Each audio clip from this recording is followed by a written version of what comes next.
Angélica, angolana. Sempre achou que o país dela, devido às injustiças e desigualdades, não seria o lugar ideal para os seus filhos crescerem.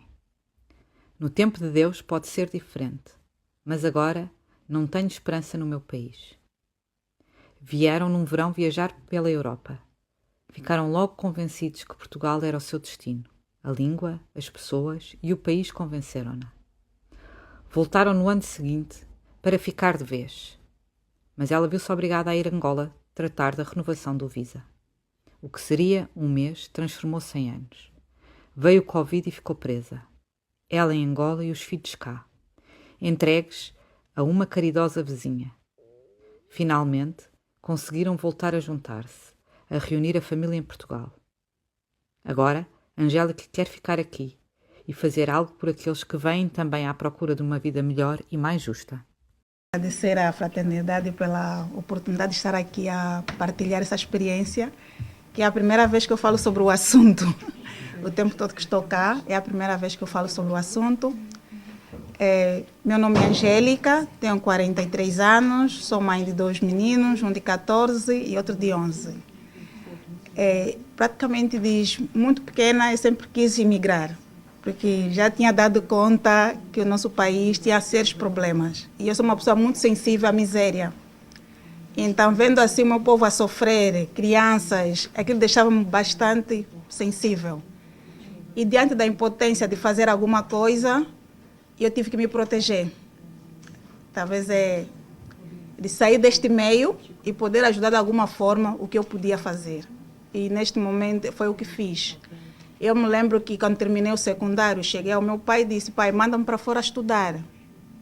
Eu não quero ficar aqui. E o meu pai disse: tu vais e como é que ficam os teus irmãos? Porque naquela altura eu estava a cuidar dos meus irmãos. Tinha 14 anos na altura. Então logo que eu tive a autonomia e passei a procurar país onde eu pudesse estar. E já com os meus filhos, viajamos em vários países de férias, né? No sentido, o objetivo era mesmo ver a dinâmica. E em 2018 viemos cá de férias. Gostamos bastante do país, a proximidade com a terra, a facilidade com a língua. E me sentia muito próximo da Angola. Era tudo muito familiar, era um país católico. E pronto, tinha princípios que eu admirava, que eu admiro. São um povo muito disciplinado, muito respeitador, cada um no seu quadrado, conhecemos os limites. Isso me fascinou bastante. E tive a certeza que seria um bom lugar para os meus filhos crescerem com uma certa responsabilidade, uma mudança, uma mentalidade diferente, mais educados. Prontos. E lá voltamos de feira em 2019, já com a decisão de emigrar. Chegamos cá em Portugal aproximadamente em agosto. Nos hospedamos na casa da minha irmã, na Linda Velha, e ela ajudou-nos com o processo de matricular os miúdos na escola. E surgiu o desafio de legalização. E verifiquei que havia um erro no meu documento, assento de nascimento, e tive que regressar a Angola no mesmo ano, já no final de setembro. E lá tudo começou. O pesadelo de voltar.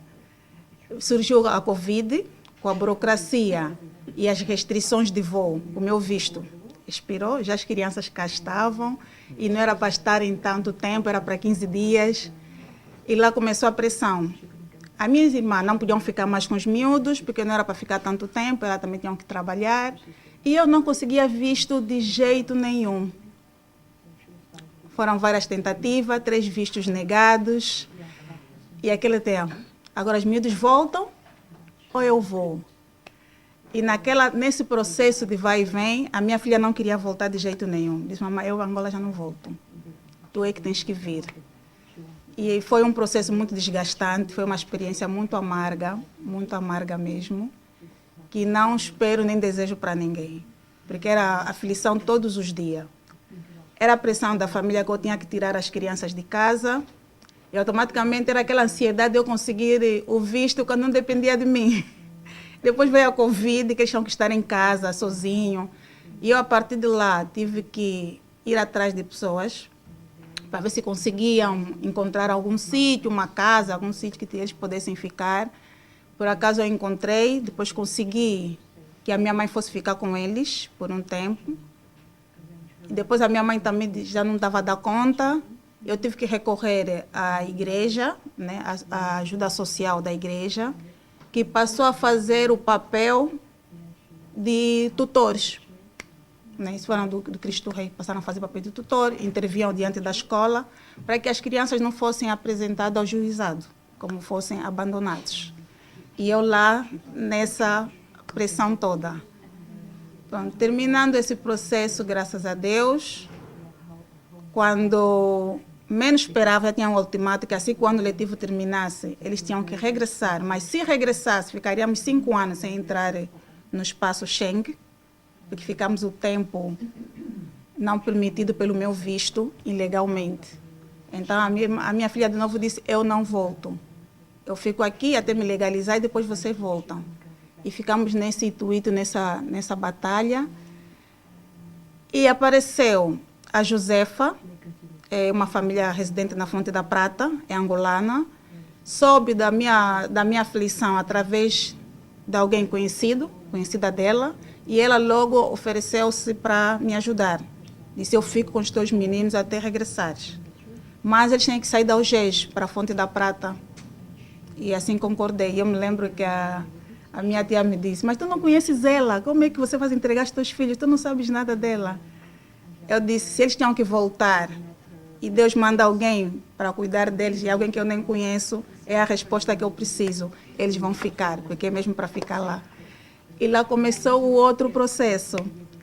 Pronto, ficaram com a Josefa já tinha 4 filhos, e era um T1, e ainda tinha que receber mais 2. Mais 2 crianças. Mas como eu também não estava mal financeiramente, certamente tive que ajudar como eu podia. Então eles foram incríveis nesse processo, asseguraram o processo. Mas o meu filho mais novo não estava a aguentar mais ficar longe de mim. Praticamente foi um processo muito depressivo para ele, que quase já não conseguia assistir às aulas e tal. Era toda aquela pressão, era queixa de todo lado. Meu telefone se tocasse, já o meu coração saltava. E era assim um processo de muita oração, de muita intervenção familiar. Recebi muito apoio da minha família lá nesse processo. E quando eu já pensava em desistir, cansada, desgastada do processo, e cheguei a comprar o bilhete para o meu filho regressar, porque a minha filha de novo se posicionou que não queria voltar. E isso foi, o bilhete, o Cristiano tinha que regressar no dia 24 de dezembro, e eu no dia 17 de dezembro consegui o visto. E aquilo era só pegar o bilhete de passagem e sair da Angola. E no dia que eu tinha que viajar, eu ainda tinha que trabalhar porque fui chamada, mas era para fazer a despedida, eu nem sequer sabia. Depois choveu tanto que eu já nem tive que ir para casa pegar as malas, eu tive que ir diretamente para o aeroporto. Eu tinha que esperar lá o teste de Covid, tinha que esperar lá as minhas malas, e eu só disse assim, que neste dia eu tenho que sair da Angola, custa o que custar. Assim cheguei no dia 31 de dezembro, e foi aquilo, cheguei, né? Agora estou aqui, começou um novo desafio, fiquei com a Josefa e a família dela por 15 dias. Depois tivemos que procurar um quarto para nos mudarmos. E assim, durante esse processo de 3 anos, nos mudamos 3 vezes em quartos diferentes, mas sempre na Fonte da Prata. E esse processo facilitou a adaptação, porque nós encontramos um povo acolhedor, uma comunidade que nos acolheu, que é, mais uma vez, a Fundação Santa Rafaela com o TASSE, que dão sempre um impacto de multiculturalismo naquela comunidade. Então, nos sentimos incluídas, nos sentimos apoiados, e eu podia trabalhar em segurança, saber que os meus filhos podiam andar, voltar sozinhos para casa, estava tudo seguro. E durante esse processo, eu descobri que eu estava deprimida, que eu estava com síndrome da ansiedade, porque tinha coisas que eu gostava de fazer que eu não estava mais a fazer. Eu já estava com meus filhos, mas não me sentia feliz, nem me sentia alegre. E comecei a pedir ajuda a uma associação que me orientou, uma psicóloga. Passei a fazer assistência com essa psicóloga. Mas era muita coisa que ela dizia que eu já sabia que eu tinha que fazer, mas por que eu não estava a fazer? Isso é que me chateava. E eu dizia, eu quero uma coisa que... Tudo que ela disse que eu sei que eu tenho que fazer, mas por que eu não, por que não tenho vontade de fazer se eu não sou assim? Até que chegou uma altura, eu disse, não vou parar com as assistências com a psicóloga, vou me matricular. Arranjei um segundo emprego, porque eu trabalhava durante o dia para uma empresa em Angola em que eu trabalhava, e continuo a trabalhar até hoje. Arranjei um segundo emprego à noite, trabalhei na Universidade Católica como técnica de limpeza, às noites, juntei um dinheiro, paguei a minha pós-graduação. Mas mesmo assim eu sentia que eu não estava a assimilar. Parece que a minha cabeça parou no tempo. E tinha coisas que eu dizia, será que eu não estou a entender o português que está a ser dito? Eu estou aqui, parecia que meus colegas, olhava para meus colegas, via que eles já entenderam, mas parecia que eu não estava a perceber o que estava a ser dito. Decidi procurar um psiquiatra. E foi bom, porque quando eu lá cheguei, me disse, estás com uma depressão profunda, e é com muita sorte que você descobriu isso a tempo. E todo esse processo me levou até a isso. Comecei a fazer a medicação, terminei a pós-graduação, inscrevi-me no curso de mestrado em gestão, que também estou já a finalizar em 2025. E o processo é esse, continuo a trabalhar. Só em 2025, em janeiro, é que conseguimos uma casa. Estamos muito felizes, né? Começamos já dia 1 em grande. Conseguimos uma casa de 2 quartos. E estamos muito bem lá. E estamos sempre ligados à Fonte da Prata, porque nos sentimos sempre que a nossa família está lá. E pronto. A experiência que eu tenho quanto imigrante, eu não posso dizer que foi horrível. Horrível foi o processo na qual eu fiz essa imigração. Mas vendo a imigração em si, o processo de cá viver a experiência, a adaptação foi boa, tirando a situação da depressão, né, e a dificuldade de habitação.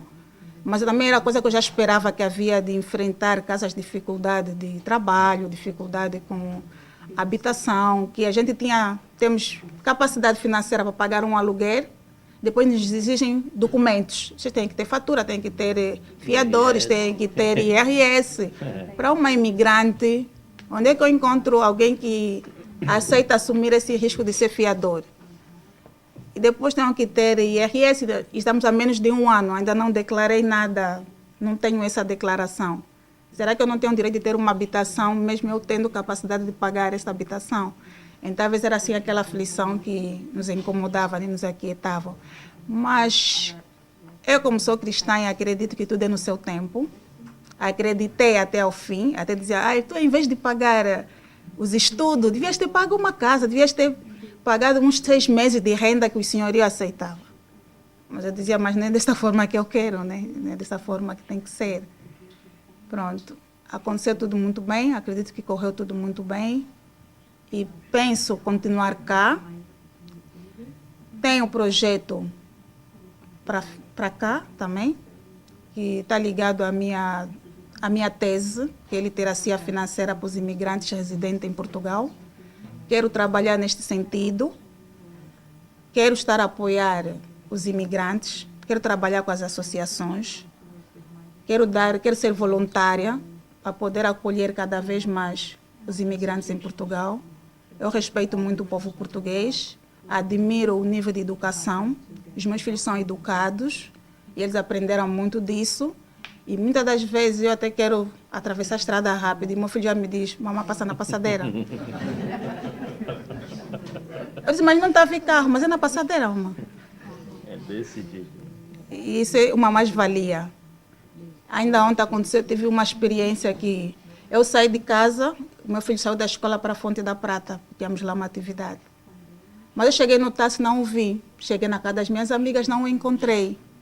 Eu em Angola seria sucumbir, era já todo mundo disperso. Eu disse, não, se está na fonte, deve estar em algum sítio, mas está seguro. O que eu tinha certeza é que ele estava seguro na Fonte da Prata. Então fiquei na atividade, normalmente, depois de 2 horas lá ele vem, na normalidade. Disse, mas toda essa chuva, onde é que tu estavas? Não, estava na casa do meu amigo. Depois vim para o táxi. E acho que tudo que nós queremos é segurança e qualidade de vida, e nós temos aqui neste país. E aproveito para agradecer a Fundação Santa Rafaela pelo trabalho árduo e incansável. Eu que lido dia a dia com eles, eu sei quanto é incansável o trabalho que eles fazem, sempre em pé, sempre disponível e sempre acolhedor.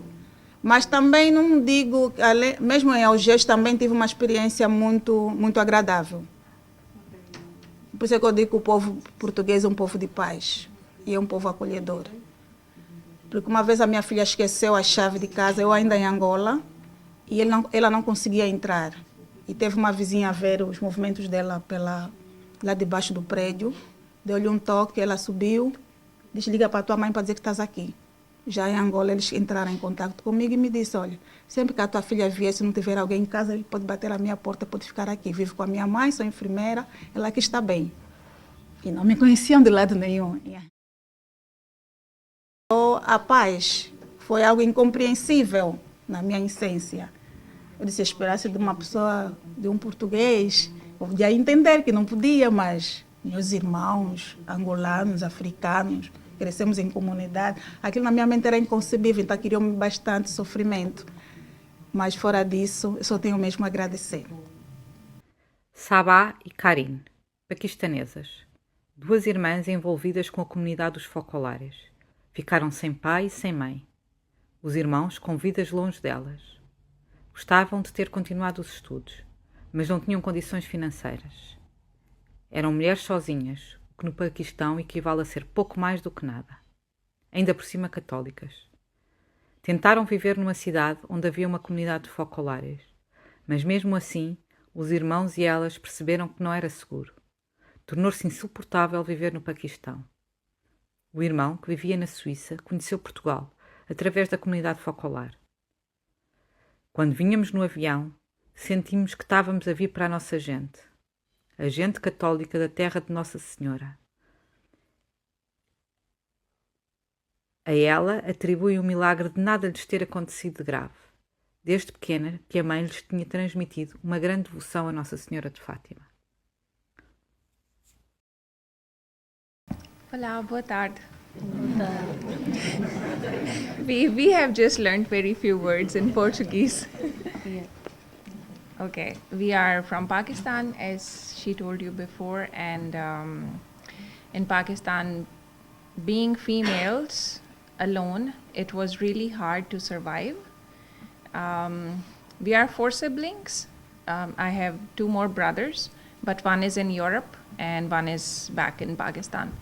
But our parents, they died. My mother died almost 5 years ago, and father died when we were in school. After that, it was really hard for us to survive in the society where we belong, to work, to study, and we did not did our higher studies because of the financial issues and of course the discrimination. We started work when we were like very little in the school. We started doing work to survive, and for the like over there. When our brother got married, he separated, and we were all alone. We both sisters. She was in one city, and I moved to another city, another big city of Pakistan, and Because our brother was really upset because in Pakistan there is many situations. The Muslims, because Muslims are dominant and they do whatever they want to the minorities. So many incidents happen in the country, and because of that, my brother, who was in Europe, he was so worried about us that you were alone there, and for us he was too worried. And then he usually asks us that when you got married over there. We said no, we don't want to get married because early. in Pakistan women are like, they are sheeps and they need a shepherd. They Always. cannot survive without a man. Yeah. And when we moved to another city, this is really a childish thing, but I did. Like, I took my brother's sleepers with us and I put it out of the door so that people think there is a man Yeah. in the house.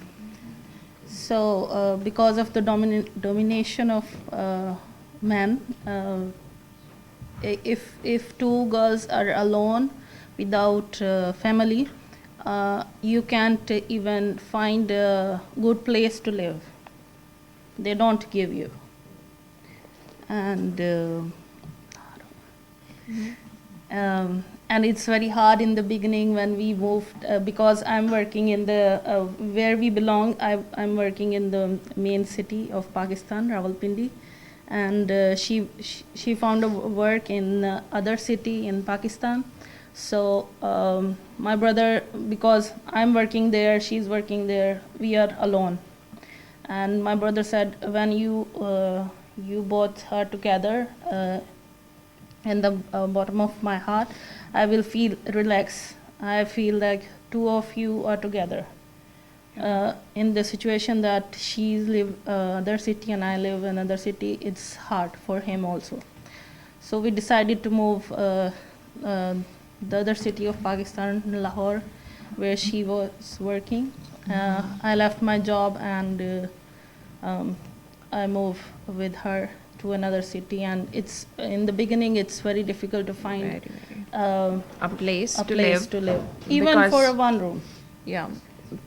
Yeah. Whenever we ask the property dealers or people, even our contacts over there, although we don't have any family member in that city, but family, friends, or like contacts, Yeah, from Focolare they, contacts. the owners of the houses, Can you speak a bit more louder? sure, Difficult here to sure, sure. Okay. Sorry.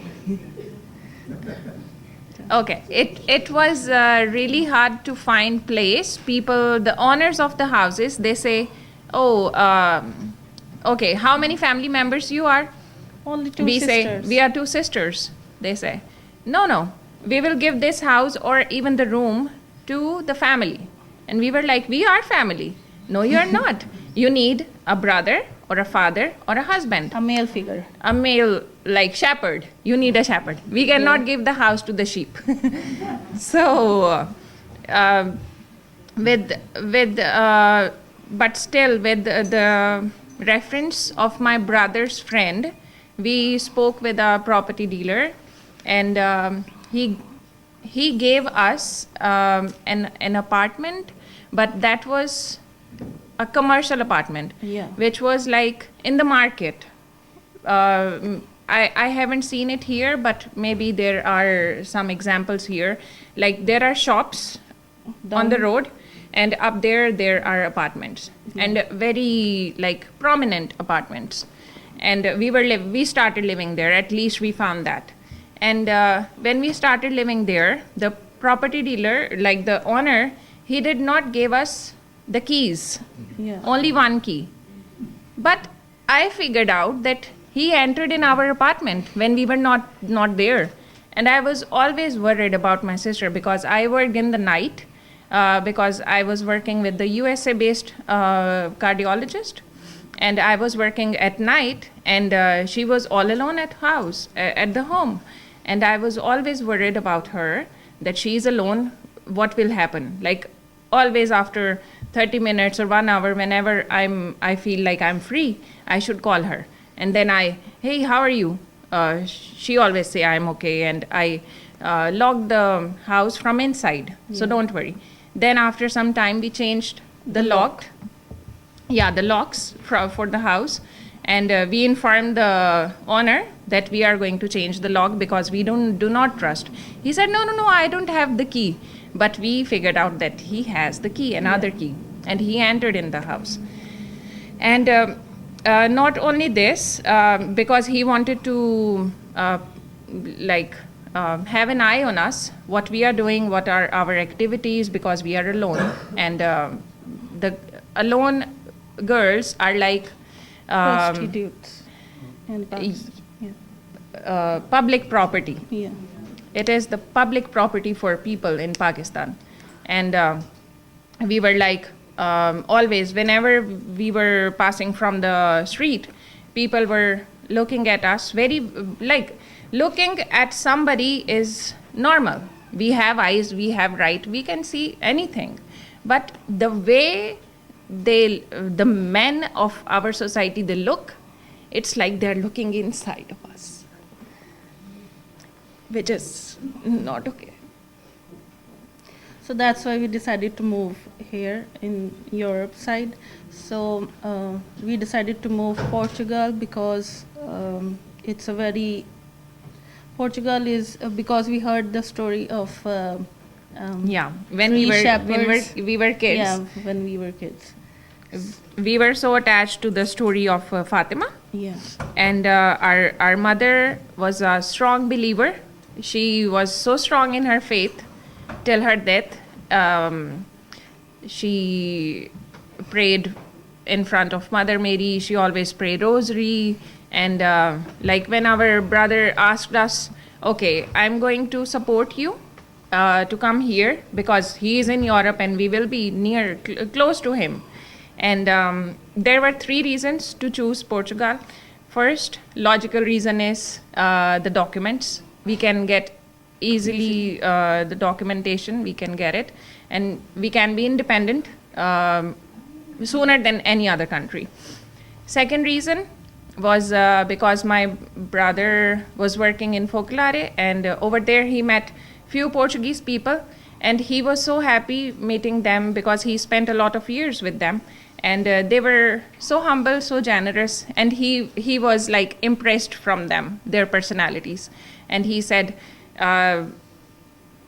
because they represent Portugal in front of him, so he said, yeah, Portugal is really good. People are good from Portugal because the north side of Europe is a little rude, Harsh. and he did not wanted us to suffer there. With that culture. He said, okay, second reason is to choose Portugal is this, like people are so generous, humble, and welcoming. The third reason was, the Fatima, this is the land of Mother Mary. Yeah. We thought that we are going to our people. Because like from the childhood, we are always hearing, this is not your place, you do not belong to this place, like Pakistan. We do not belong to that place because that is a country for Muslims. That is not a country for the minorities. And they always treat us very bad. This was the reason why we chose Portugal. And here, yes, we are happy. Yes, our own people accepted us. Yeah. They welcomed us, and we are the part of the church. We are in Pragal, the other side of the river. And With the Jesuits. we are with the Jesuits, and we are happy being a part of Europe. Obrigada. Suelen e Júnior, brasileiros, prepararam a sua vinda com o máximo cuidado durante 2 anos. Um projeto que foi feito em família e por questões de segurança. Não conseguiam viver, sempre com medo que algo terrível pudesse acontecer aos seus filhos, tal como viram acontecer aos filhos de outros. Preciso de viver em paz. Tinha uma vida estável a nível financeiro. O pai veio primeiro para tentar arranjar trabalho e casa. Apesar das dificuldades encontradas cá, em muito maior número foram as coisas boas que aqui encontraram. Não pensam regressar ao Brasil. Chamo Sueli, esse é meu marido Júnior. Nós estamos aqui em Portugal. Eu há 1 ano e 4 meses e ele vai fazer 2 anos agora em maio. Durante 2 anos nós planejamos a nossa vinda para cá porque morávamos em Fortaleza, Ceará, na região nordeste do Ceará, do Brasil. E nós temos 2 filhos. Temos um filho de 7 anos e um filho de 18. E financeiramente no Brasil nós vivíamos estáveis. Não éramos ricos, mas vivíamos estáveis. Meu marido funcionário público e eu tinha uma loja de roupa infantil. Só que, infelizmente, onde a gente morava, estava acontecendo e ainda acontece guerra de facções. São organizações criminosas que controlam praticamente toda a região de onde morávamos. Tráfico de drogas, assaltos, violência.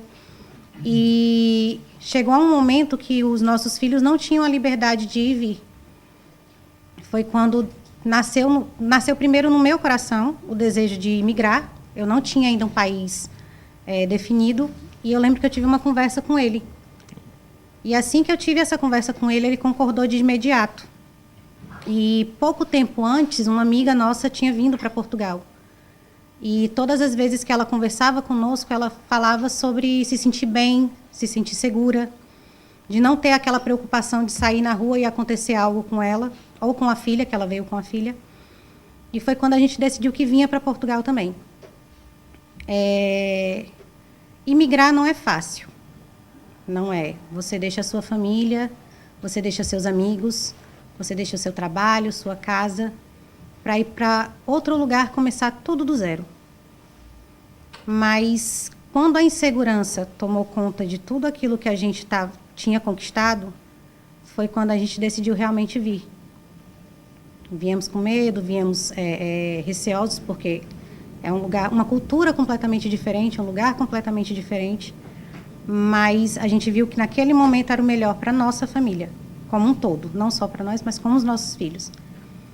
Você quer falar alguma coisa, amor? E eu acho assim, o mais interessante é a questão que a gente sempre procurou aqui em Portugal, foi uma qualidade de vida Melhor. que vocês têm. Vocês têm uma qualidade de vida muito boa. Vocês podem dizer que Portugal não é mais a mesma de 10 anos atrás, mas viver no Brasil de hoje não tem comparação com o Portugal de hoje, entende? Então, quando a gente vem assim de um país que está passando por uma situação como o Brasil está passando, a gente encontra aqui em Portugal uma segurança muito extrema. Vocês podem ver assaltos em Portugal, vocês podem ver violência, mas nada se compara ao extremo que a gente vê. Então, a gente busca essa qualidade de vida. A gente não vem para cá tentando roubar ou então tentando denigrir a imagem de Portugal, ou não vem. A gente vem só procurando uma qualidade de vida melhor. É só isso mesmo que a gente quer. A gente encontrou. E isso a gente conseguiu encontrar aqui em Portugal. E conseguiu encontrar mais ainda com a ajuda da Fundação. Que a Fundação mostrou para a gente, que é a Fundação Santa Maria Rafael. Né, Santa Maria Rafael, Fala que, Maria, né? Desculpa. que ela mostrou para a gente assim, um apoio, que um calor, que a gente tem essa certa menção do europeu, sabe? A gente brasileiro, a gente olha para o europeu como um povo frio, que não tem esse calor humano, essa coisa. E é o que eu disse até para... Não pessoas ruins, desculpa interromper, mas são assim, pessoas mais sérias. E a gente, o brasileiro, ele fala muito, ele conversa muito. É o que eu digo para gente. E às vezes assusta. Se você pegar um Uber no Brasil, você conversa com o motorista do Uber. Em 15 minutos. Ele, em 15 minutos, ele conta a vida dele, né, inteira e tudo. Então, eu digo para mim que as irmãs da Fundação, elas não são europeias, elas são mais brasileiras. Então, elas têm muito esse carisma, muito essa humanidade e muito essa fraternidade, essa preocupação de comparar com o outro. E assim, também um pouco falando, vamos dizer, é ruim imigrar, é um pouco chato, né? É incômodo, porque você tem que passar por muitas coisas, abandonar sua família, abandonar os seus bens, abandonar tudo para começar aqui do zero é muito difícil. E, infelizmente, tem pessoas ruins, mas existem muitas e muitas e muitas, muitas pessoas boas. Nós sofremos uma grande, né, um grande perda assim, muito grande, que quando nós chegamos aqui em Portugal, o grande problema de Portugal hoje é a habitação, não é? A habitação está muito ruim. E aí a gente, no desespero, por conseguir algo melhor... Desculpa interromper. Quando chegamos, nós não tínhamos casa. Nós moramos em quartos. Nós estávamos em quartos. Alugamos Então- 2 quartos, ficamos eu e o meu marido em um, e vizinho ficava os nossos 2 filhos, porque não conseguimos apartamento de imediato. Pode E concluir. aí a gente ficou naquele desespero para tentar procurar uma casa e vimos um anúncio, né, No pela Facebook. internet. E aí em Setúbal nós tomamos todos os cuidados possíveis e era um senhor português com a sua Estava filha alugando que uma morava casa aqui em Lisboa. E ele disse que alugaria, arrendaria, faria o arrendamento para a gente. E aí ele disse que precisaria de uma renda e 2 calções. Uma renda e 2 não. calções, e que a E gente pagasse a cópia da Pagasse chave. a cópia da chave, né? E aí a gente foi, fizemos um depósito de 1.385 euros, né? E aí esse mesmo senhor, com essa falsa filha que tinha, ele já tinha enganado mais 4 pessoas, mais 4 famílias, né? Eles alugavam a casa por temporada e anunciavam essa casa na internet. Então, você sofreu um baque desse, baque assim, desse. chega. A primeira coisa que ela disse Eu quero foi: ir embora. vamos embora. Vamos embora. Por quê? Porque nós saímos de um país onde estava acontecendo justamente isso. E assim que a gente chegou aqui em Portugal, nós sofremos isso. Então eu digo, nossa, só que não, só que aí você Depois, você vai encontrando pessoas totalmente diferentes. logo depois que aconteceu Você vai encontrando isso, pessoas boas. a gente começou a receber mais ter um contato maior com a fundação. Por que a gente fala da fundação? Porque, para mim, a fundação foi essencial na nossa adaptação. Os meus filhos participam do TASSE, nós participamos do PAF. E você ser recebido, acolhido, quando você está nesse processo, porque o nosso processo, nossa proximidade aconteceu no nosso início, facilita muito o processo de adaptação. Hoje eu já não tenho mais vontade de voltar para o Brasil. Hoje não. Passou a vontade, mas por quê? Porque nós paramos em um lugar onde nós fomos acolhidos.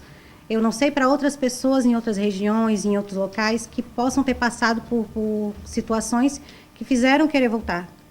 Mas o acolhimento que a gente recebeu fez com que nós tivéssemos a certeza da nossa escolha. Que a gente não duvidasse do que a nossa imigração foi a melhor escolha para a nossa família. Hoje eu vejo que isso realmente foi.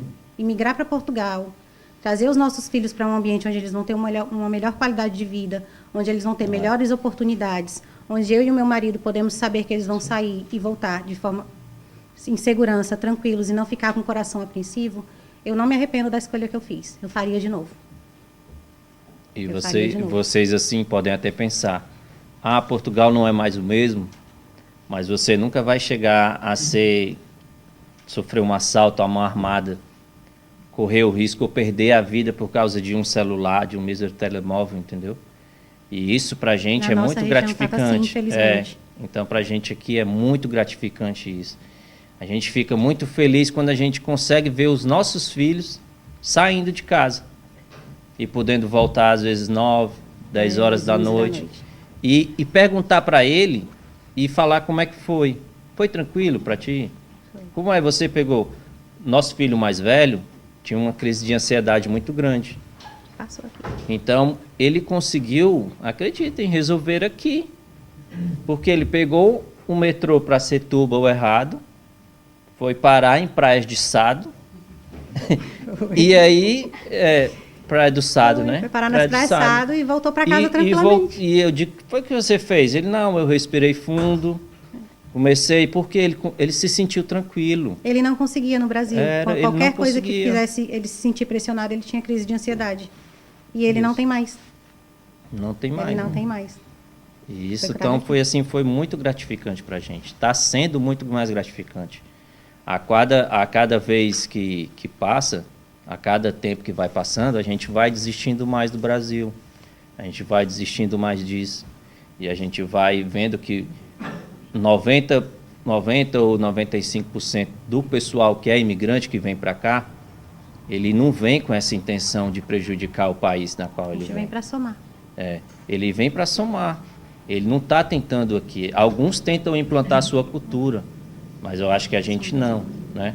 E aí às vezes eu vejo assim que estão levantando, desculpa eu entrar nesse tema um pouco polêmico, mas às vezes estão levantando que o início, o avanço, né, o aumento dos imigrantes está causando essa violência, onde a gente vê que o último dado que eu vi da PSP, se não me engano, foi numa reportagem da CNN, onde eu vi que isso é falso.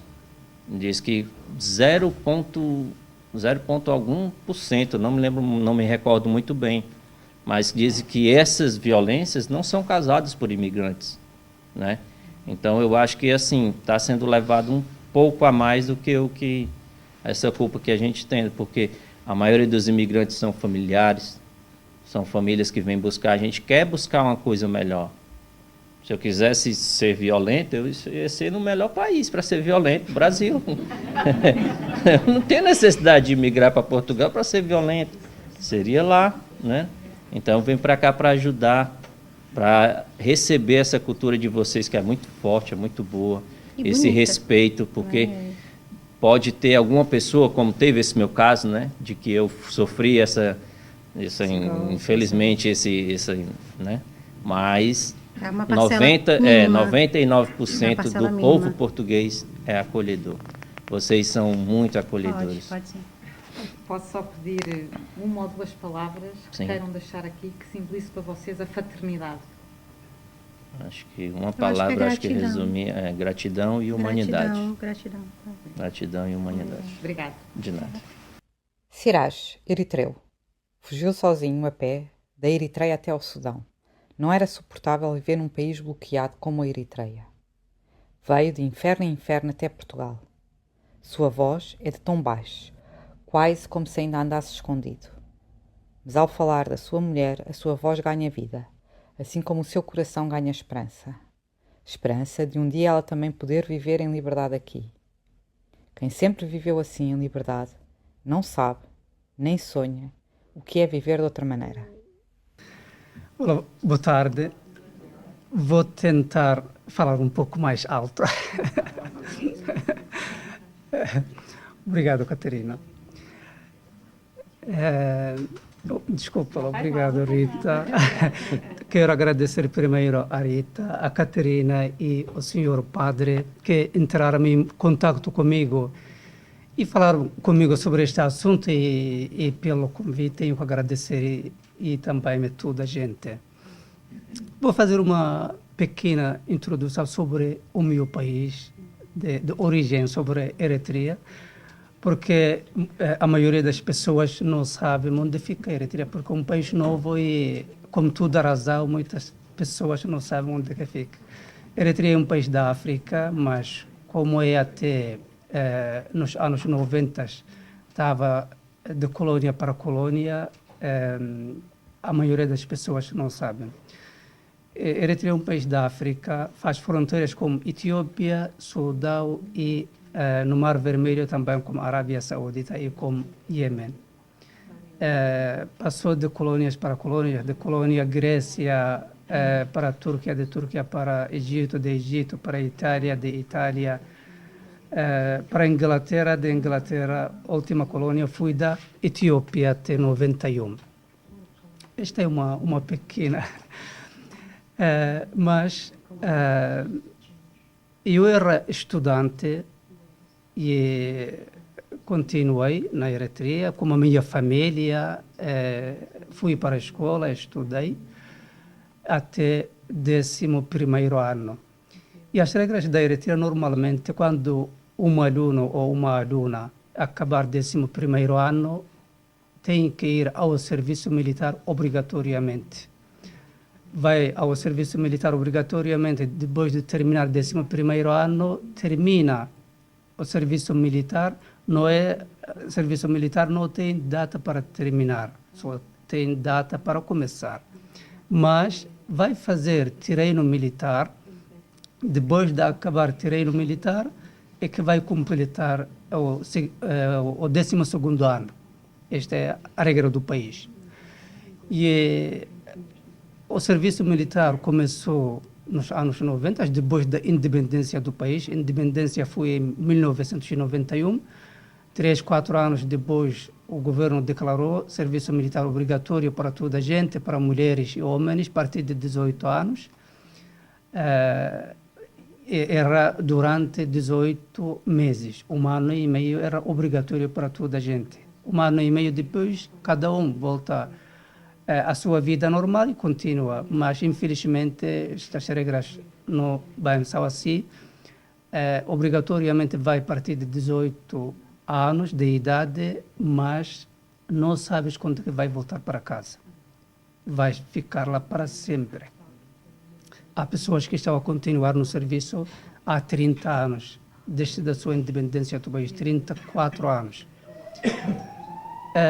Eu, como todos os alunos, fui cumprir o serviço militar em 2004.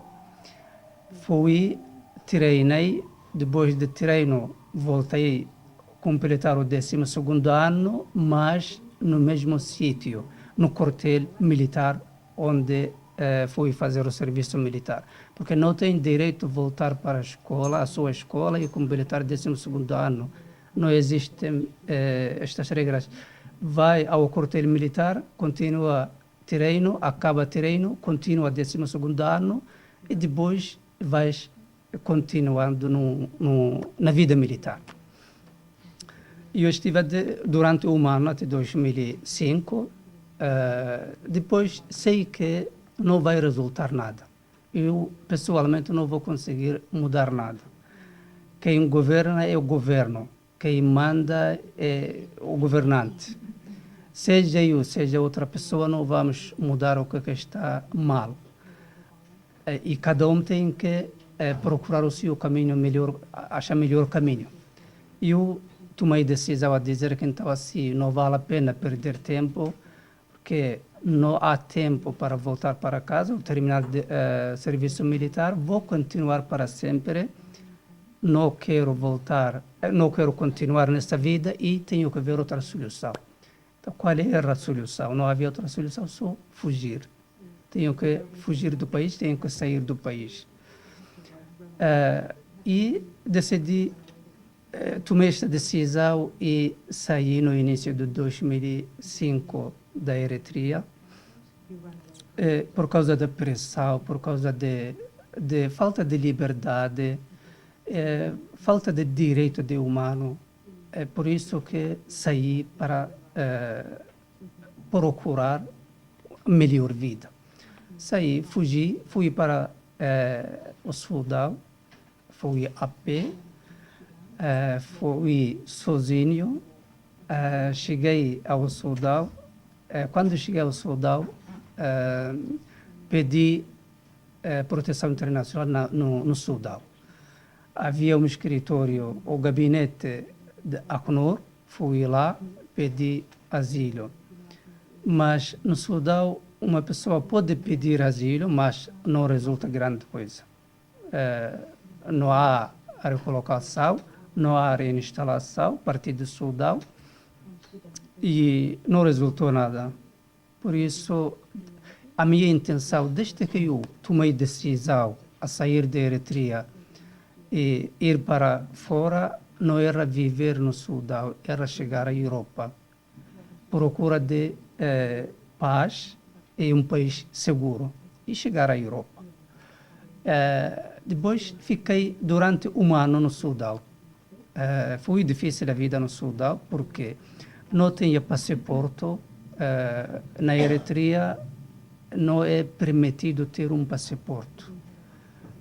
Quem tem direito de pedir passaporte são as pessoas que estão na idade de reforma. Menos do que isso, não tem direito de pedir documento de viagem ou passaporte, para impedir as pessoas que não sair do país livremente. Por isso não tinha passaporte, nada. Quando entrei no Sudão, tinha só um documento de identificação. Com documento de identificação também não posso viajar, não posso entrar num país sem visto, sem nada. Mas, de qualquer maneira, estive lá durante 1 ano, numa situação muito difícil. 1 ano depois, decidi de sair do Sudão também, e para ir para a Líbia. porque o único caminho que onde dá chegar à Europa é aquele caminho, chegar à Líbia, depois da Líbia ir para a Itália, é o único caminho. Por isso que eu tomei a decisão de sair do Sudão e ir para a Líbia. Falei com contrabandistas a ir à Líbia. Tenho que pagar um valor, paguei o valor que os traficantes pedem e saí juntamente com um grupo de cerca de 25, 26 pessoas. Para uma semana compramos a comida, a bebida, a água, algumas coisas, só durante uma semana. Depois começamos a viagem. Depois, quando chegamos meio do deserto, que a viagem durou um mês, em vez de uma semana. Foi duro. Acabou tudo. Acabou a água, a bebida, a comida, acabou tudo. As crianças a chorar e mulheres grávidas. Foi uma situação dolorosa. Foi muito complicado. Mas, felizmente, ninguém morreu daquele grupo. Encontramos no caminho, é verdade, encontramos muitos cadáveres e tantas pessoas mortas que fizeram a mesma viagem que eu fiz, nós fizemos na altura. Mas do meu grupo, felizmente, ninguém faleceu na altura. Conseguimos chegar com vida à Líbia. Um mês depois, chegamos a uma cidade que chama-se Kufra, uma das cidades da Líbia, que fica na fronteira ao lado de Sudão. E chegamos lá depois daquele sítio também, de Kufra também, temos que ir para a capital Trípoli. Para chegar à capital Trípoli, temos que fazer uma viagem de mais de 1.500 quilômetros de viagem, um país enorme. Também é tudo deserto. Foi difícil.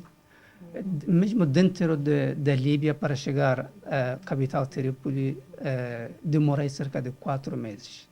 E daí volta. E tenho que pagar também dinheiro para os traficantes, temos que fazer tudo. Mas depois de tentativa, 3, 4 tentativas, depois consegui chegar à capital da Líbia, Trípoli.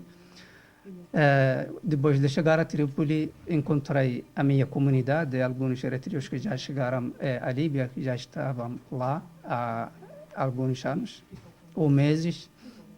E neste time fiquei lá com eles e procurei trabalho, arranjei um trabalho, como não tenho nem visto da entrada, nem passaporte, também não consigo assinar no contrato de trabalho, não consigo fazer nada, é tudo ilegal.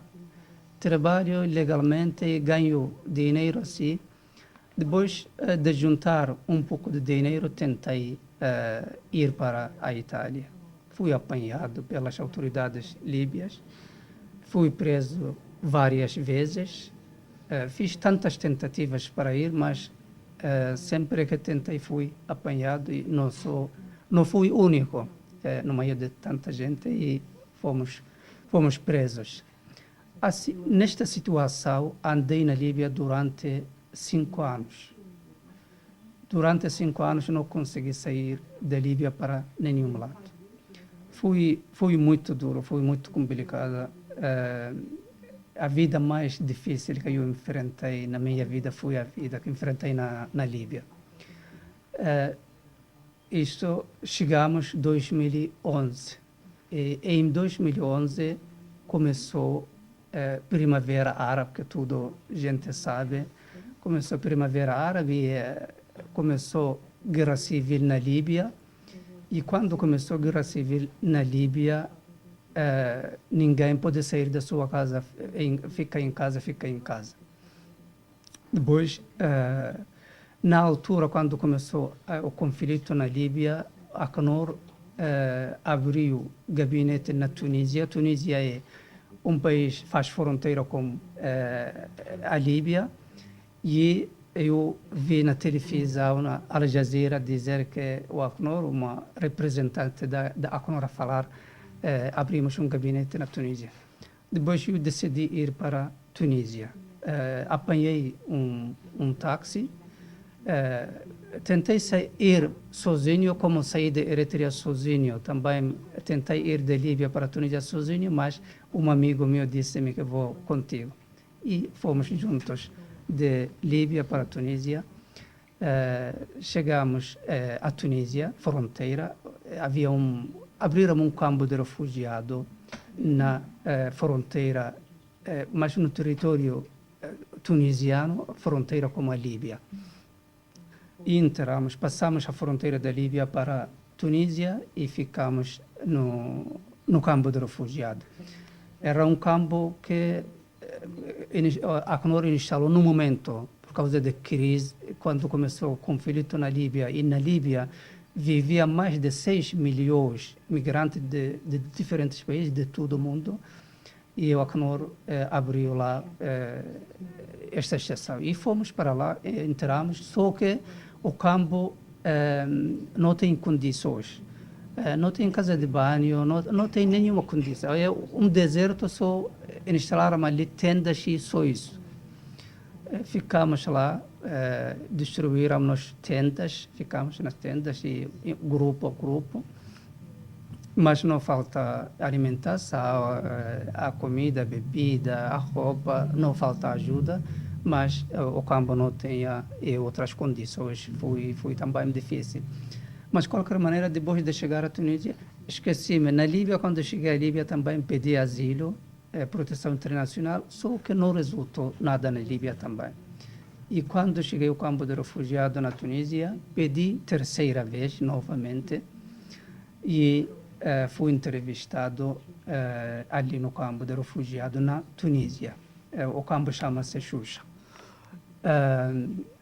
Quem me entrevistou na altura foi uma portuguesa, técnica da Acnur, e ela é funcionária da Acnur. Entrevistou-me, foi uma sorte, assim que ela entrevistou-me. E depois de entrevista, normalmente, a Rita também já disse que quando nós pedimos proteção internacional, não temos que pedir para onde que temos que ir. Não temos direito de escolher um país. Nós só temos direito de pedir asilo. Depois, a Acnur, depois de fazer entrevistas, depois de entrevistar toda a gente, a Acnur é responsável em enviar todos os processos para diferentes países. Para a Europa, Estados Unidos da América, Canadá, Austrália e diferentes países. E o meu processo foi enviado para Portugal. E mais 22 pessoas comigo, 23 pessoas enviaram para Portugal. Mas eu não sabia para onde que foi o meu processo. A Acnur informou-me, tem que esperar. Nós vamos enviar processos e tem que esperar. Fiquei à espera. 3, 4 meses depois, o meu processo foi aceito em Portugal. O Estado português respondeu positivamente. Depois chamaram-nos no gabinete da Acnur a dizer que a Ana pessoalmente chamou-nos a dizer que o Estado português aceitou o vosso processo e vocês aceitam ou recusam. Só aí que nós temos direito de aceitar ou recusar. Eu aceitei, os meus colegas também me aceitaram. Éramos 23 pessoas, todos de Eritreia, da mesma comunidade, e assinamos. Depois também fui devolvido para Portugal para tratar o visto e tudo. E estivemos lá no campo de refugiado na Tunísia, estive só durante 8 meses para tratar este assunto tudo.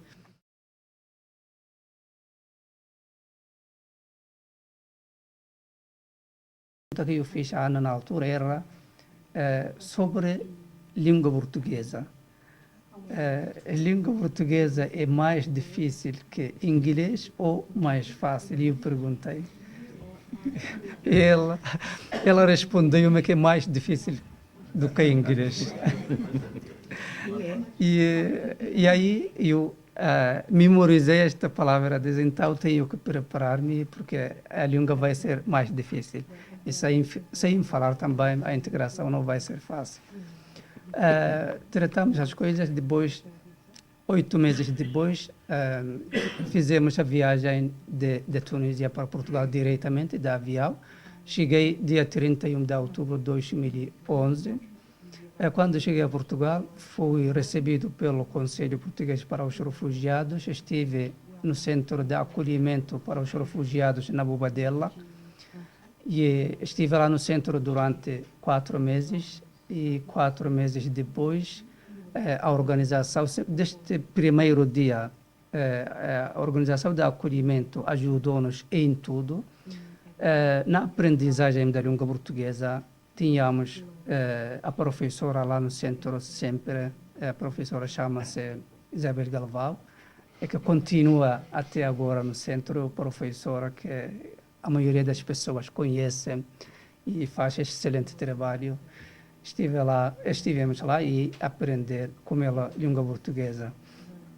E tratamos as coisas que nós precisamos, seja NIF, NIS, inscrição no centro de emprego, utente, essas coisas que não funcionam, por exemplo, na Eritreia não funciona assim. Não precisamos NIF, não precisamos NIF, nem número utentes, não precisamos lá mais. Em Portugal é diferente. E foi novidades para mim e é uma nova experiência. 4 meses depois, a organização ajudou-me à procura de um quarto, arranjamos um quarto e saí do centro para o quarto. E fiquei lá no meu quarto, continuei a aprender português durante 2 anos no Centro de Acolhimento na Bobadela. Depois procurei também outras oportunidades para aprender português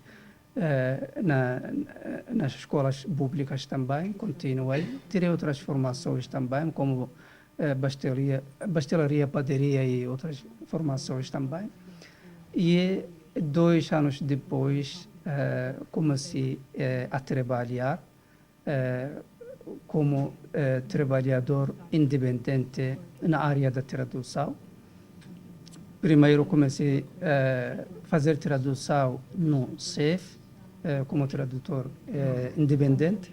Depois, a partir de 2016, que eu comecei a trabalhar como técnico no Conselho Português para os Refugiados, na mesma organização que me recebeu quando cheguei. E depois saí do CPR, fui para a Cruz Vermelha, trabalhei na Cruz Vermelha também. No Centro de Acolhimento para as Crianças Não Acompanhadas. Depois da Cruz Vermelha fui para JRS. Neste momento estou trabalhando no JRS como mediador cultural, tradutor. No início de 2021 até agora estou no JRS. Cheguei, depois de chegar das coisas, normalmente quando uma pessoa chegar a um país tem que esforçar. É isso que eu fiz, mas não fiz sozinho também, com o apoio da organização, com o apoio de todas as entidades também, e no geral, com o apoio da população portuguesa, porque o acolhimento, como disseram todos os meus colegas, o povo português é mesmo acolhedor. Agora, quando eu digo aqui na vossa frente, não estou a dizer só na vossa frente, também digo atrás também. Disse várias vezes em outros eventos e encontros também. É um povo acolhedor. Nós sentimos liberdade em Portugal, sentimos segurança, sentimos que fazemos parte da comunidade portuguesa de Portugal. É por isso que ficamos aqui e continuamos aqui a fazer nossa vida, uma vida normal, como todas as outras pessoas. Quem nasceu e cresceu na liberdade, se calhar não sabe o que vale a liberdade, mas liberdade é mais importante. quando uma pessoa ir e voltar, sair da sua casa, ir para onde quer ir, quando quer chegar e voltar, fazer a sua vida normalmente, isto é uma coisa que não tem preço. Mas em Portugal sinto-me bem, sinto-me acolhido, por isso que também, depois de chegar também, escolhi ficar e viver e continuar em Portugal e fazer o meu futuro em Portugal e, se for possível, também ajudar os novos que chegam a Portugal. É isto que nós sentimos e também tenho esperança que continue a viver em Portugal e só tenho que agradecer a toda a gente, a população portuguesa no geral, que o povo que nos acolheu. Nós agradecemos as entidades que nos acolheram, trabalham conosco diariamente, mas o povo no geral é acolhedor. E obrigado por tudo.